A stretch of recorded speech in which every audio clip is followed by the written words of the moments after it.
Hi అండి, అందరూ బాగున్నారా? అన్నదమ్ములండి అడేనియన్ని అందంగా తయారు చేసుకున్నారండి. ఇదే చూడండి, మధ్య మేము బిజీగా ఉండి పట్టించుకోలేదు, తిరిగిపోయాయి. విత్తనాలు కూడా వచ్చేసాయండి, పువ్వులు పూసి. ఇవన్నీ విత్తనాలు చూసారా, కాండం చూసారా, ఇలా దగ్గర చూపించు. ఇంకో కాండం చూసారా.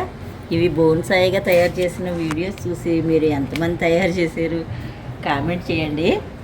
ఇప్పుడు మళ్ళీ ఇలా కట్ చేసేసుకుని అందంగా తయారు చేసుకుందాం. ఒక రావి చెట్టులాగా, ఒక మర్రి చెట్టులాగా, వృక్షంలాగా తయారు చేసుకోవాలని. ఇవన్నీ ఇది కట్ చేసేసాను, ఇది కూడా కట్ చేశాను. ఇవి మొత్తం కట్ చేస్తాను. ఇవి నాటిన మొక్కలు వచ్చేస్తాయి, తెలుసు కదా. తెలిసి ఎవరికైనా కావాలంటే మనం ఇవ్వచ్చు, విత్తనాల ద్వారాగా ఇవ్వచ్చు. పసుపు అంటుంది ఇవన్నీలాగా. ఇవి చూడండి, 30 అయినా ఏదో అంటున్నారు. ఇలా వేస్తే చుట్టూ దగ్గర చూపించండి, ఇంకా చూపించవలసింది చక్కగా ఉన్నప్పుడు. వేయండి, చుట్టూ అందంగా ఉంది కదా. దీన్ని కూడా ఇలా వేస్తే బాగుంటుందా, వేయకుండా బాగుంటుందా చెప్పండి.